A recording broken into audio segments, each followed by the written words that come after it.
CRI Research Conference, and a welcome to those of you that are joining us via streaming. And just as a reminder, we do archive all of the DCRI Research Conferences, and you can go to the intranet and view them typically within a week or so of the original presentation. It's my pleasure to introduce today's guest speaker, Dr. Christopher Granger. Many of you know Chris from working with him over the years. He's a professor of medicine in the Division of Cardiology here at Duke University Medical Center. He also is the director of the Coronary Care Unit. And Chris is a superb clinician. He's an equally superb clinical trialist. And the thing that always impresses me about him is how much he strives to translate his work in clinical trials out into the community. And many of you have been able to work with him on RACE and Mission Lifeline, and there are numerous examples of his ability to do just that. Today he's going to talk about improving care of ST segment elevation, myocardial infarction, cardiac arrest, and atrial fibrillation through system re-engineering. So Chris, thanks so much. Thanks, Rick.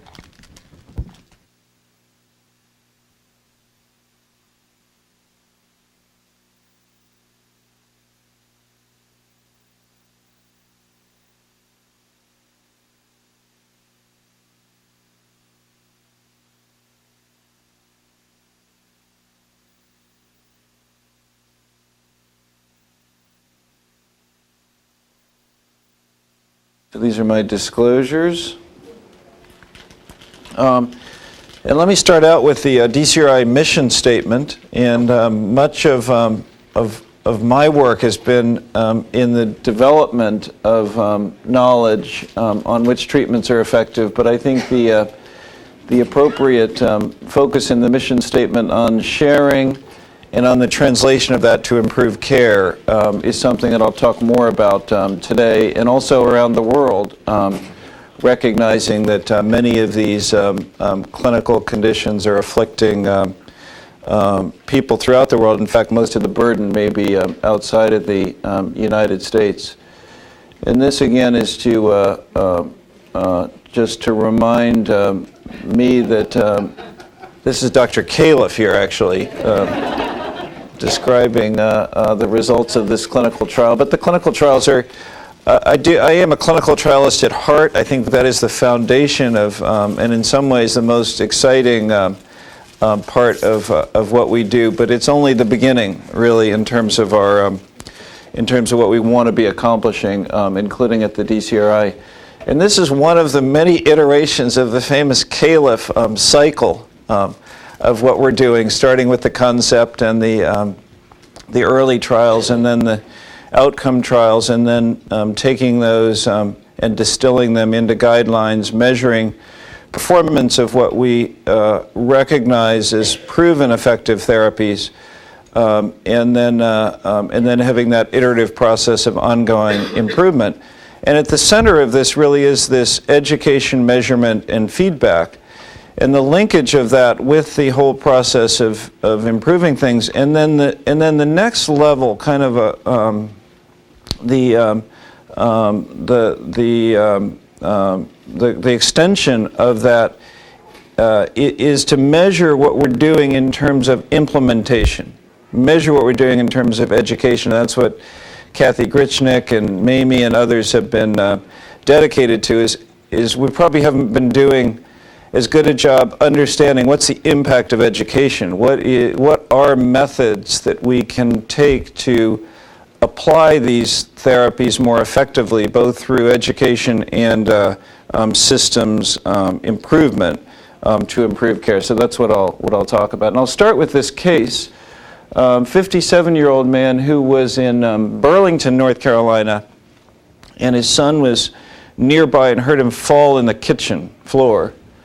And he got CPR by his son, who called 911, and EMS arrived promptly, defibrillated him, actually several times, and got a pre-hospital EKG that showed that he was having a heart attack. He was having an ST segment elevation MI. He was cardioverted several times, intubated. He was unresponsive when he, throughout this course. The EMS activated the Duke STEMI hotline, and then he was taken across the county line, directly past another hospital that was not sufficiently equipped to care for this patient, and brought to the Duke Cath Lab, and had about a 32-minute transport distance. And then he was unresponsive. He was in heart failure. He went into cardiogenic shock. He was taken to the cath lab, had a balloon pump placed, had primary PCI of a right coronary artery, and had actually fairly rapid first EKG to device time.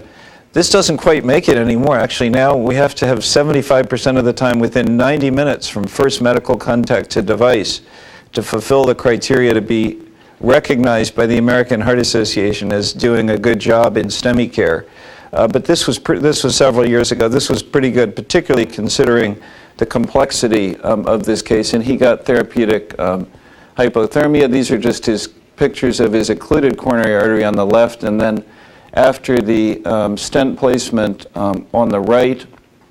And he had cardiogenic shock with a right ventricular infarction as part of his condition, which is something which is from which patients have a greater chance to recover. And he actually had excellent recovery of his right ventricle and of his left ventricular dysfunction during the course of his arrest. And then here he is near the time of hospital discharge up there on the right.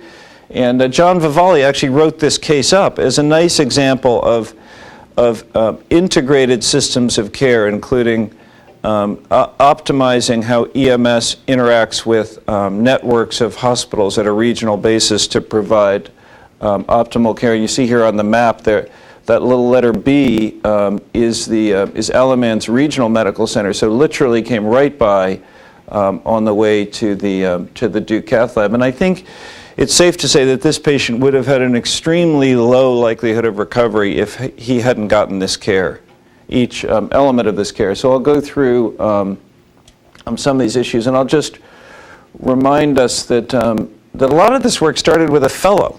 This was a guy named Matt Lotfi, who was kind of an interesting fellow, as Dr. Calif may recall.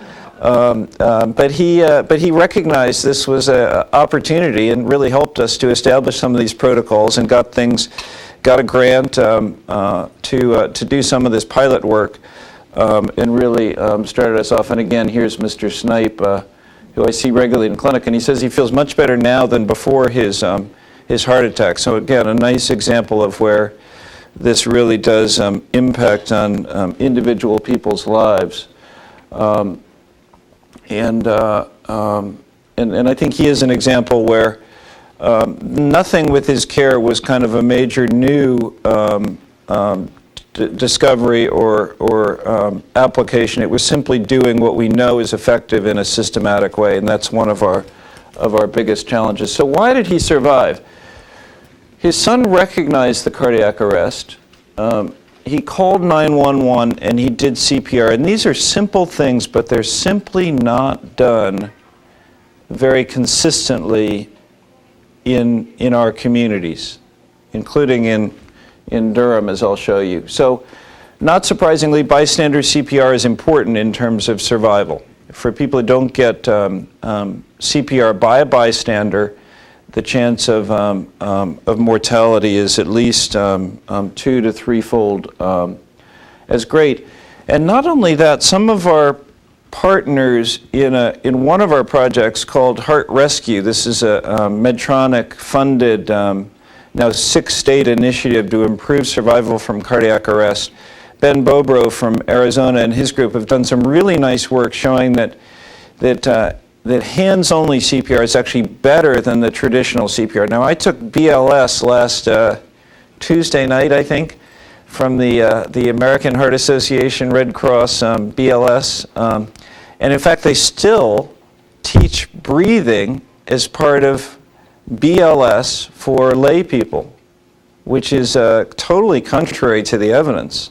And some of that evidence is shown here, where there's actually a statistically significant improvement in survival in randomized trials of compression-only CPR versus compression and breath CPR. So this is something where the guidelines are a bit behind the evidence. And this concept of hands-only CPR, one of the reasons that it seems to be associated with better survival is it's easier to teach. And that also provides an opportunity, because then it's easier to teach communities in a very efficient way to do hands-only CPR. And it's been shown that, and Monique Anderson is kind of our biggest proponent of this at the DCRI, of going out and teaching our community how to do CPR. But it's possible within about 15 minutes to teach somebody to do hands-only CPR in a way that they will remember it and be able to apply it more effectively. And this is some of the heart rescue material. This is some of the material that the people in Arizona have used in some of their research to show that these educational interventions are effective. So what we know is that there's about a 10% increase in mortality for every minute of delay to cardioversion or defibrillation from someone who has a cardiac arrest. And that's without CPR. Then the modeling is that there's about a 3 to 4% increase for each minute with conventional CPR, and then only a 2% decrease in each minute for hands-only CPR. So it takes on average about 8 to 10 minutes for EMS to arrive once 911 is called. And so this is the key to bridging that time period to enhance survival. And these are some of the data showing that that compression-only CPR is associated with better survival. This is what's happened in the state of Arizona, where they've done a very effective and comprehensive job on improving rates of CPR across the state. And again, this just divides by all cardiac arrest and witnessed and shockable rhythm cardiac arrest to show the relationship of using hands-only CPR versus traditional CPR to improve survival. So then back to Durham. So Durham, North Carolina, we have more physicians, this 11 physicians per 1,000 people, than I think anywhere in the history of civilization. So we have like healthcare providers everywhere, and equal numbers of high proportions of nurses and other healthcare providers. We're the city of medicine. We've got the Duke health system, and yet we do a very poor job with CPR in our community. So in 2010, 18% of people who had cardiac arrest in Durham had bystander CPR performed, and that compares to 40, approaching 50% now in states like Arizona that have really taken this seriously and gone out and trained people. Who is the number one employer in Durham? Duke University.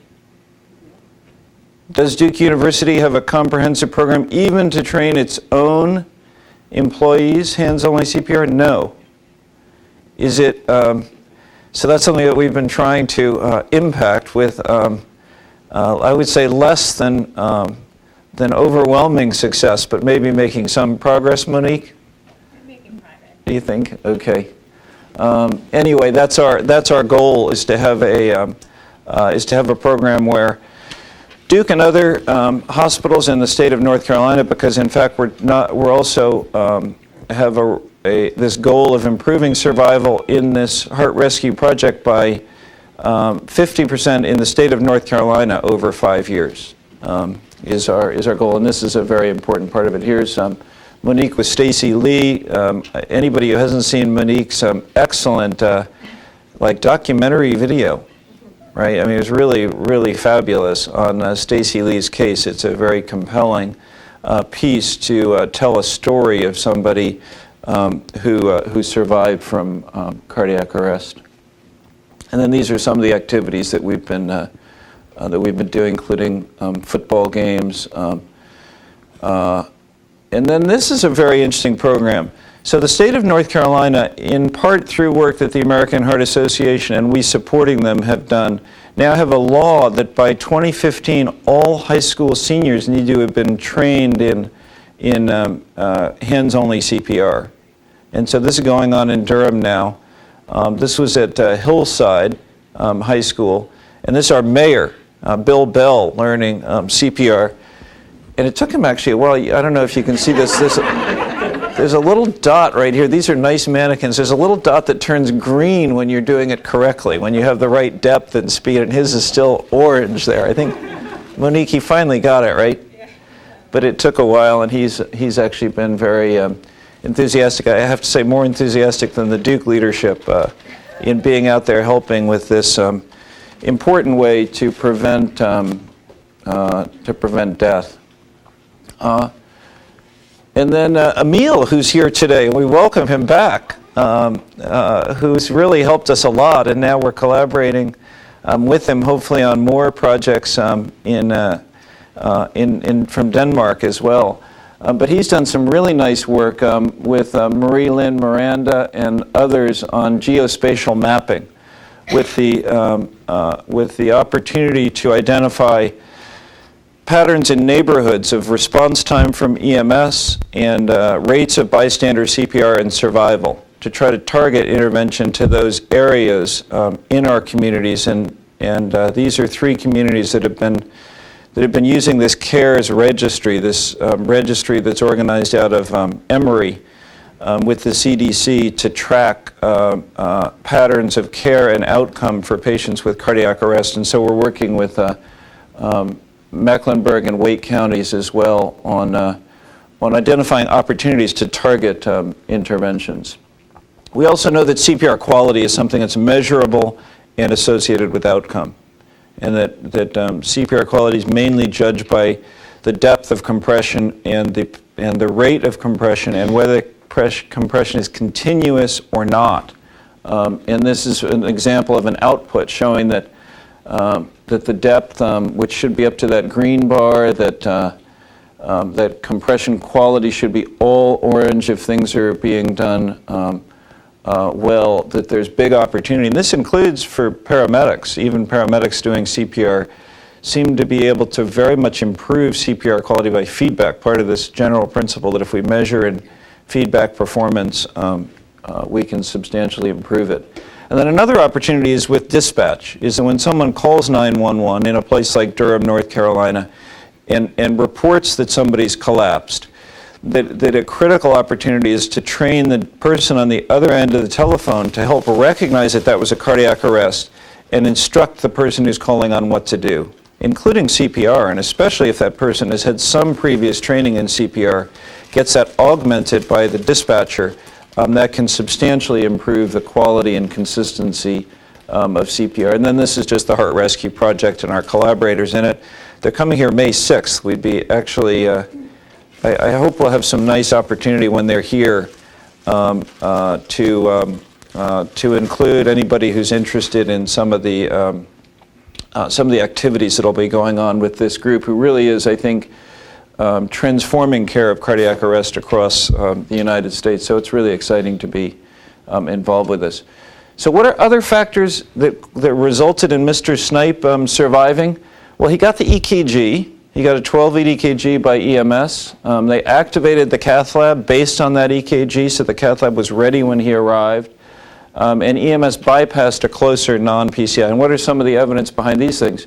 Well, here, Tracy and Robin Matthews did this nice analysis out of Action Registry looking at use of EMS, and not surprisingly, calling 911, just using EMS, is something which is strongly associated with better both process of care and outcome. We've worked hard to get 12-lead EKGs in all ambulances in North Carolina, including from the Doris Duke Foundation grants and other mechanisms now.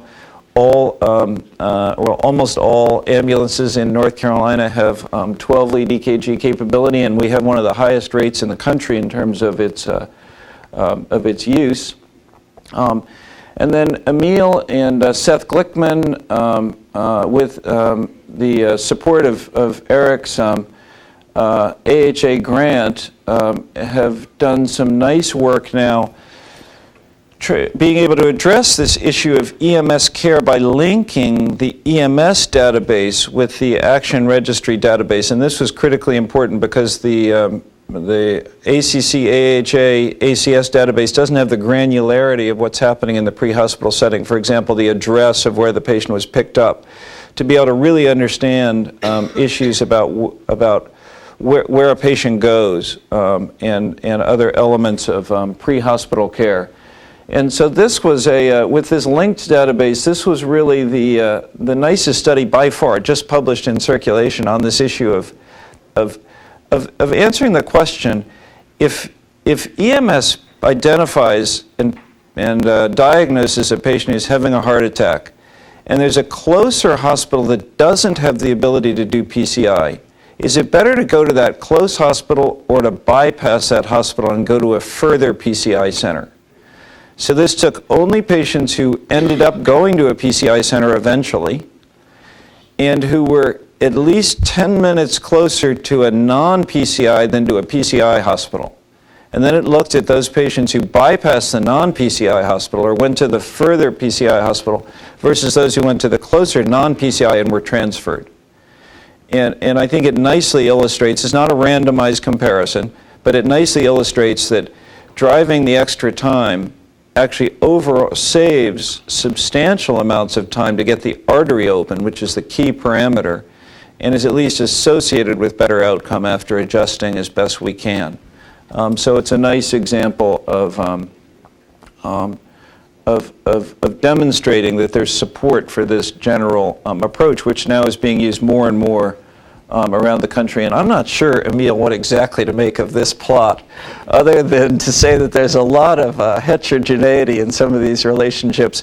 But basically, if you're within about 45 minutes from a PCI center, looks like it's better. Looks like on average you can get really good care by going directly to the PCI center from these data.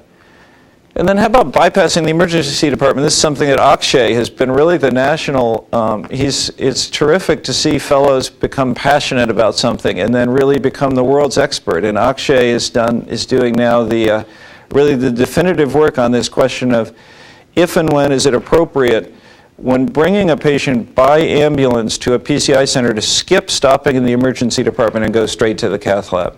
And what we see is when we look at these time intervals, first of all, we see something interesting that's very different from the historic data, and that is when 911 is called in the United States for STEMI, that it's actually fairly soon after symptom onset, less than an hour. We used to think it was about 2 hours delay before a person even got to the hospital with ST elevation MI, but it's actually fairly soon, and then that's good because that provides an opportunity to intervene, to open the occluded artery fast enough to substantially improve survival.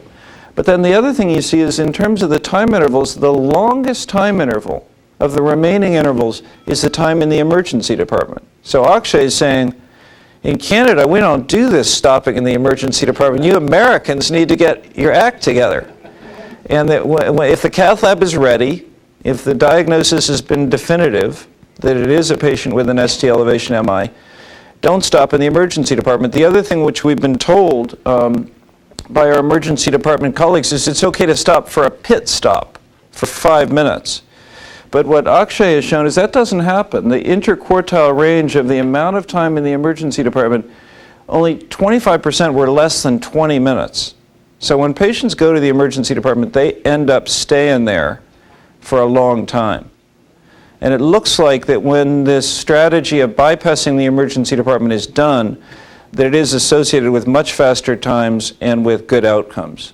So this has led to a lot of discussion, including in New York City. And I'll get back to New York City, but in New York City, this is something now that's been integrated into protocols for the entire city of New York, where they have something like, actually, how many? They have like 800 MIs a week or something. Anyway, there's a lot of STEMIs in New York City with 9 million people. So amount of PCI centers as Canada. Exactly, it's about the same size as Canada in terms of the volume. So why else did he survive rapid primary PCI therapeutic hypothermia?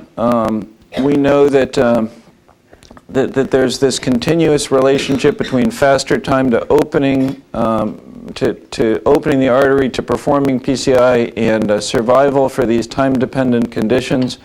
And we also have data. Now, these data are not like robust in terms of the data that we'd like to see. This is the only really good quality randomized trial of the use of therapeutic hypothermia to treat cardiac arrest. And it was only about 275 people were randomized in this trial, but it was associated with a substantial and important improvement in survival and in survival with favorable neurologic outcome. So a lot of these data then have resulted in guidelines, both the American and the North American and the European guidelines, recommending that as a class 1 recommendation that there be regional systems of care to deal with ST elevation MI. I think this is well supported now by the evidence. There's also now recommendations that, this is just some of our data showing that for patients who do successfully meet guideline goals, they do have better survival. It's been a little tough to show in these projects that we improve survival substantially compared to areas around the country that aren't engaged in projects like RACE. But there's big challenges in controlling for confounding factors, and we certainly believe that these are making an important impact on outcome. And then with respect to cardiac arrest, now the guidelines also are recommending therapeutic hypothermia, primary PCI for all patients who have ST elevation with cardiac arrest.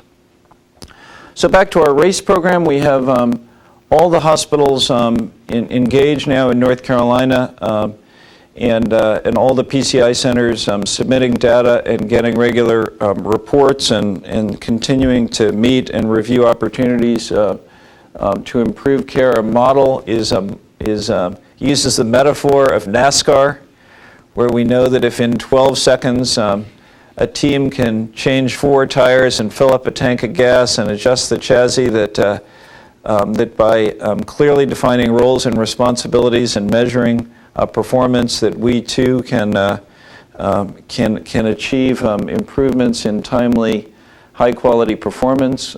We have a continually evolving operations manual that's now used around the country as a model for how each element of the system, non-PCI centers, PCI centers, EMS, hospital administration can address the various elements of care. And then these are some of the things that we've learned, that this is largely through grassroots efforts. This isn't through something that the guidelines have said needs to be done. It's not something that's legislated in most places. It's something where people have gotten together and simply said, this makes sense and it's worthwhile to spend time and energy and measure and feedback and improve processes of care. It's clear that collecting the data, and we've used Action Registry, Get With the Guidelines as our tool, is something critically important for this. We've had to, and we have people like Mamie Reddick and Jamie Jollis, who are masters at identifying people who are willing and eager to take on the leadership role, to identify those individuals, to define roles and standardize protocols, to manage competition. This is actually a huge issue that's continually listed as our biggest single barrier when we go into communities in North Carolina or elsewhere, that hospitals are fighting for survival now, at least to maintain their financial advantage. And therefore they're nervous about working together with other hospitals against which they're competing in their region. And to get them working together has required kind of a unique formula of leveraging EMS, focusing on what's best for each individual patient, and helping hospitals to recognize that actually in most places all hospitals have especially PCI centers, have improved their situation by participating in this type of a program. And finally, once we get about 2/3 of hospitals to agree to participate in this type of a program, then you reach this tipping point where the rest say they'll do it reluctantly because they don't want to be left out. It's not because they would have done it to begin with, but they know that that it would be a major disadvantage not to be involved. We try to keep things simple and a lot of focus on EMS. And it still is amazing, I think, that EMS plays such a critical role for patient outcomes, for improving survival, for these conditions, for cardiac arrest, for STEMI, even for stroke. And yet it's a grossly underfunded and underappreciated part of our healthcare system. In fact, it's not part of our healthcare system based on where it's structured in the federal government. It's part of the highway and transportation system, which is probably part of our problem. And there's very little piece of the pie of the overall healthcare dollar is funneled towards emergency medical services. So it's something we're constantly trying to lobby for, is for EMS to get better resources and recognition. So the two areas in STEMI then that we're continuing to work on, because now once a patient arrives at a PCI center, almost uniformly they're getting rapid care in the United States and I think really around the world. But our biggest opportunity is to continue to improve EMS capability, including activating the PCI center, getting to a PCI center if that's possible, in the transfer process. When a patient gets transferred presents to a non-PCI hospital, gets transferred to a PCI center, there still are long delays and lots of opportunities on improving how that's done. And so these are the two areas that we've gone out now, and this is really largely Mamie Reddick has really driven this, and Jamie and I play kind of a supporting role. But to go around the country to these 20 metropolitan areas where both cardiologists in these communities as well as the American Heart Association has identified opportunities to develop regional systems of care. So to work with EMS and the networks of hospitals to put protocols in place, to put measurement systems in place. I think, Rosalia, we have something like 300 or so additional hospitals that have signed up for Action Registry Get With the Guidelines through this program. I mean, it's been the singular most important program in the United States to get people engaged in improving care for ST elevation MI. And this is a partnership with DCRI and the American Heart Association. And not all regions have been completely successful, but a lot of them have been very successful. Here is our meeting in the Institute of Medicine, I think, in Manhattan. And here's Alice Jacobs and Marty Leon, and we got all these really, it's not common to get the leaders of cardiology in a place like New York City together on a project like this. And we've made some major changes in how the fire department and networks of hospitals in New York City. For example, in New York City, until this project, until very recently, if one presented to a hospital that didn't have the ability to perform primary PCI, you couldn't call 911 and use EMS because EMS considered that to be a low priority because they were already in a hospital. So it could take 2, 3, or 4 hours to get a person transferred for primary PCI, even though they were in a city that has 30 PCI centers, just as an example. And that's now changed as a result of this program. And then we didn't stop in the United States, and now we're recognizing that there are opportunities, kind of strategic opportunities. I think we've got plenty of work to do in Durham, North Carolina, let alone other places. But it is interesting now in places even like India that there are a lot of patients who now are being treated with primary PCI. So you go to a place like Delhi that I think has, I don't know, 20 million people or something, Rob? And there are these 35 PCI centers that actually have been working on providing optimal care for that small proportion of patients who have insurance or are able to pay from their family resources for this type of care. But nevertheless, it's the beginning of improving kind of regional care for heart attacks also in some of these population areas in India. They're big and different challenges in India in terms of transportation and other barriers. This was the meeting, and so here's RACE in Delhi. So it is expanding on a global scale. Here's the here we are at the Medanta Research Institute, too, just down the road, just outside of Delhi, where there's the phase 1 unit that we're collaborating with the Medanta team on. I'll just spend a couple of minutes on the third topic then, that of atrial fibrillation. And this is another example where we know what to do to improve care for preventing stroke and atrial fibrillation. We have highly effective treatments, and we know that there's a huge gap and a huge opportunity to improve care. So I think this is a reasonable estimate that in the United States alone that there are about 50,000 or more preventable strokes each year. If we simply had patients who were candidates for oral anticoagulation, which is very effective at preventing stroke, treated, and that's probably an underestimate.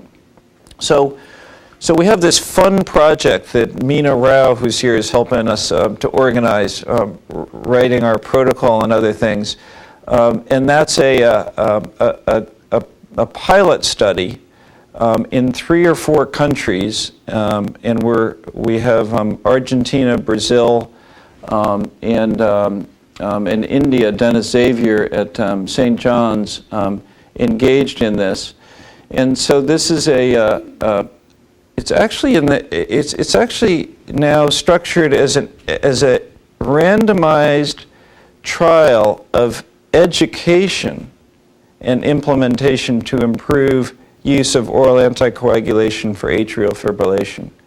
So it's a cluster randomized design taking 10 centers in each of these 3 countries, and we hope to expand to China, and randomly assigning to a measurement, feedback, education, intervention versus control, with the primary outcome being a comparison of the change in the proportion of patients who are receiving oral anticoagulation from baseline to 1 year in the intervention versus control groups.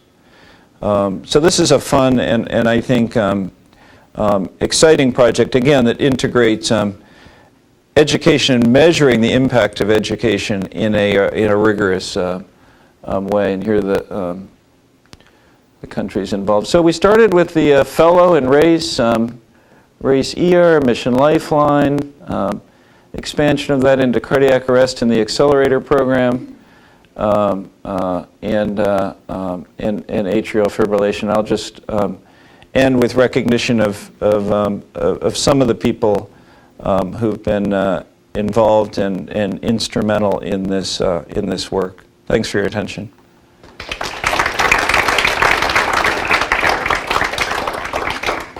Thanks, Chris. Congratulations to you and all the members of the team for just superb translation of work that has high impact. Anyone has questions? I'm intrigued by the point about EMS being part of the highway and transportation system. Would it be better to have it a part of Duke Health, or is that just add cost at a time that we're obviously looking at controlling our costs, but would it be better in some ways for the patient or perhaps for Duke Health that not everyone who has EMS comes to an ED but goes to another facility? Yeah. Well, it's a good question. There are, it's highly fragmented how EMS is organized in the United States. I mean, this must be interesting for somebody like Emil to see how we do this, because it's like in Denmark, it's highly organized and systematic, and I think it works much better. But Emil, you might even comment on that. There are some states where it's much more organized, like, for example, Maryland has a single EMS system for the state that's well-funded and well-resourced, and they collect data, and they are very serious about performance and improving performance. And then there are clusters of activity, and for example, Durham EMS is doing a really good job, and they're very conscientious and are reasonably well resourced compared to like Eastern North Carolina. Once you get out into the rural areas, then there aren't even paramedics on the ambulances, and there's very little support for EMS. It'd be hard probably to change. For example, in North Carolina, EMS is pretty well entrenched in its current approach, but there's some places where health systems do own ambulance services. Sometimes that's a problem. Like in New York City, one of the problems is most of the hospitals in New York City own a few ambulances, and they put them out at places in hopes of attracting paying patients to their hospital. It doesn't help us very much because it's hard to kind of keep everything organized. Judy.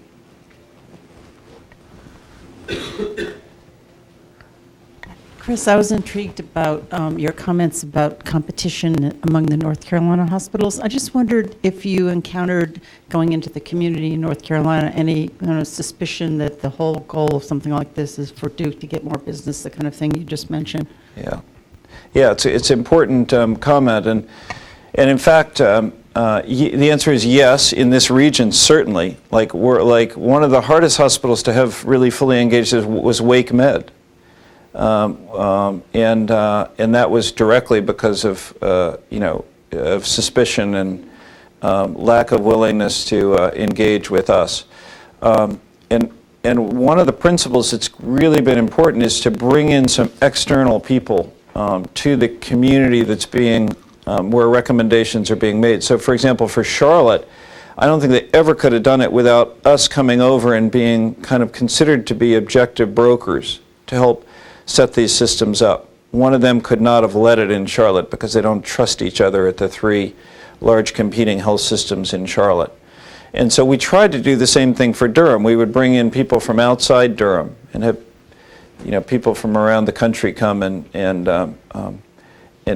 help with our conferences and discussions to assure that there was some kind of external guidance on what we were doing. Hey, Chris, that was terrific. I still remember 1993 in the CCU when I was giving you a bad time that you didn't have ECG machines on the ambulances when I just come from Seattle, and that's all we did in the ER was read those. So I'm glad City of Medicine's progressing. It's fun to reflect on those things. Two quick questions for you. One is STREAM, recent trial presented at the ACC, published by your good friend Armstrong and colleagues. Does that have any impact in how you're thinking about treating patients across a broad area, such as the state of North Carolina? And the second quick question is, what's the funding source for IMPACT AF, the randomized trial? So good questions, as usual. So STREAM, and in fact, we'd hope to have some of our North Carolina hospitals participate in STREAM because I think it addresses an important question that if, for the early presenting patient where there is a delay to primary PCI, is it better to use kind of our best fibrinolytic-based approach or to transfer with some delay? But there are huge challenges in doing these trials, and I don't know. It was fascinating to look at the difference in interpretation of the STREAM trial from Armstrong's conclusion in the manuscript to Deepak Bhatt's conclusion in the editorial were diametrically opposed. Armstrong claiming that this shows that fibrinolytic therapy is an excellent treatment that should be used, and Deepak saying that primary PCI still has lower rates of intracranial hemorrhage. There's no real advantage to fibrinolytic therapy. Actually, Akshay is responsible for helping me write a commentary for Nature Review or something on this. So we're going through these issues right now. The short answer, though, in North Carolina is I don't think it's going to impact what we're doing. I think it supports what we're doing, which is still 30% of patients who present to non-PCI hospitals in North Carolina are getting fibrinolytic therapy. And then they're mostly being transferred right away and they're mostly having an aggressive cath strategy following that. And those are patients where it's consistently longer than about 2 hours to get primary PCI from when they present. Not 100%. Probably some of those hospitals probably should be doing transfer for primary PCI. We're continuing to kind of look for those opportunities, but most of them, I think, lytics are being appropriately used. And the one question about stream that I'd be actually interested in dialogue, including with Rob and others, is it enough to say that in North Carolina, because we have the ability to do this working with the other PCI centers, that we should be using half-dose tenecteplase in people over the age of 75? I don't know the answer to that, but it's a good question, and we should figure that out and make our best recommendation if we think we can make one. The question about the funding for this pilot study is we got an educational, a CME grant. There are these grants where, Kathy is like the world's expert on this, but there are these interesting grants where you put in a proposal, you're not allowed to talk to anybody about it. And they decide whether they give you money, and then you're still not allowed to talk to anybody, and you're totally divorced from the company who provides the grant. So it's one of these CME grants to do a randomized trial, which is interesting. I don't think there have been many CME grants to do a randomized trial. But so that was from Pfizer and BMS. But we've always said we're not going to do this project unless we get multi-sponsor funding. And so we've got a verbal agreement from at least 2 other companies to provide funding for it. But we're still working out some of those details. Chris, you raised it, so I want to get you to go a little bit further in your thinking on this. You said right now, it sounds to me like what you said was, we've looked at our programs and we can't find that it's having an impact. So rather than saying it's not having an impact, we're looking harder and trying to use more adjustment methods. And it seems like this is a problem that plagues all incremental improvements, and that you have secular changes going on, you have a lot of other factors involved. Your program is a part of it.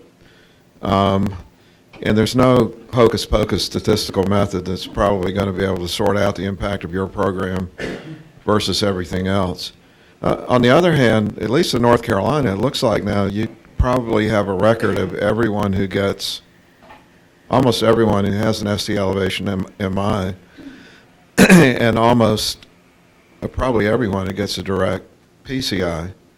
So it would seem like one approach would be to say, as long as things are getting better in general within a system, that's pretty good. But if it starts going the wrong direction, you might ought to look. How are you looking at the data fabric as a whole to get to a better sense of when you're doing good versus just feeling good about what you're doing but not really making a difference? Well, we struggle with this, and you were part of our original external group to monitor what was going on, to make sure that there wasn't harm. When was the last time we met? I think it was the first time. Yeah, it was with Bill O'Neill. I think Bill O'Neill dominated that discussion.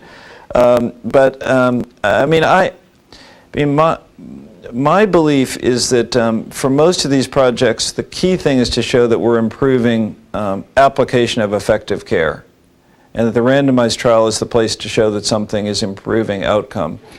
And I'm as confident as I can be of anything in medicine that if we're consistently opening an occluded artery faster in the early hours following ST segment elevation MI, and seeming to do it in a way that's not resulting in kind of inappropriate taking people to the cath lab who aren't having MI or something like that, that it's a good thing for patients, and that it is improving outcome and saving lives, regardless of whether we can show that in an observational data set, where if we showed it, it wouldn't impress me very much because of confounding, and if we have trouble showing it, likewise, it doesn't discourage me much, because we know that the number one drivers in systems like this of MI is cardiac arrest and cardiogenic shock. And to the extent that we're getting more patients into the system by faster identification and getting patients faster to the hospital who have these conditions, it wouldn't surprise me that even if mortality looked the same, that actually we were saving a lot more lives. But I don't. It's not an easy answer. I mean, there is this. Eric might comment on this. There's this manuscript coming out from Cath PCI, or I think it's Cath PCI, that's showing that that there doesn't seem to be an improvement in survival related to faster door-to-balloon times over the years, and I think that's going to cause some a lot of questions. And again, I think my position on it, but there is an ongoing legitimate debate. Yeah, this is Eric. No, I'm not going to comment on that. I'll just say that it is remarkable the degree to which your and the combined group of team up there has been able to do remarkable efforts to change care. I think that that's remarkable.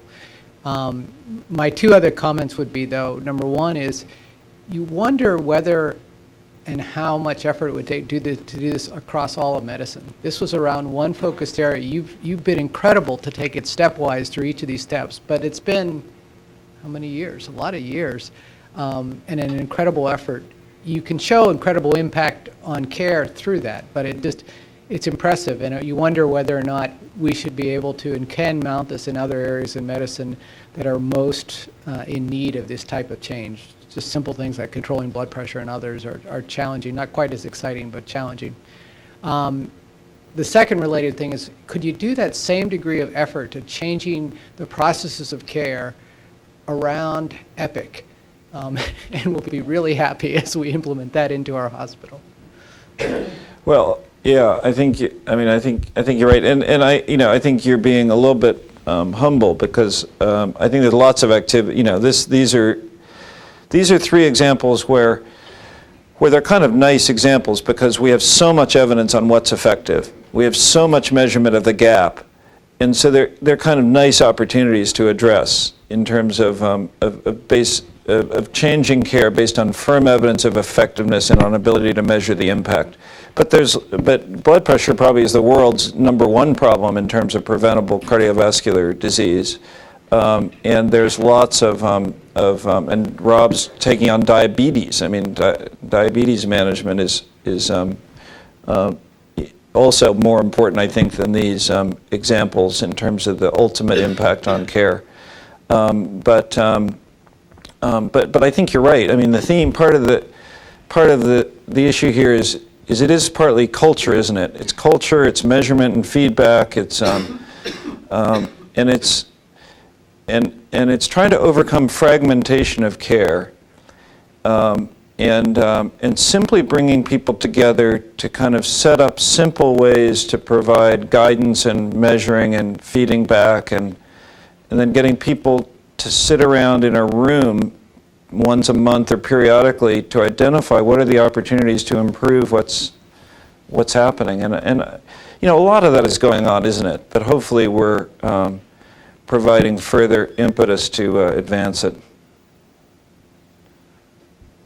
I thought you were going to give Chris the answer to the question. Because, the other thing just a quick comment on that. The other thing that's happening, obviously, is, let's say you took the top 200 medical problems, and you took primary care people. If they all had to sit in meetings on all 200 problems and try to solve this, they would be spending all day. Well, between EPIC and meetings, they would actually not be sleeping. So I don't think, Eric, do you have any insight into how we're going to solve this problem? The big thing at NIH now is what they're calling multiple comorbidities. And the focus is, if you took the guidelines in cardiology, diabetes, cancer prevention, and just dementia and depression, and tried to apply all those to individuals with all of those problems, which a lot of individuals now have, it's not doable. They don't fit together.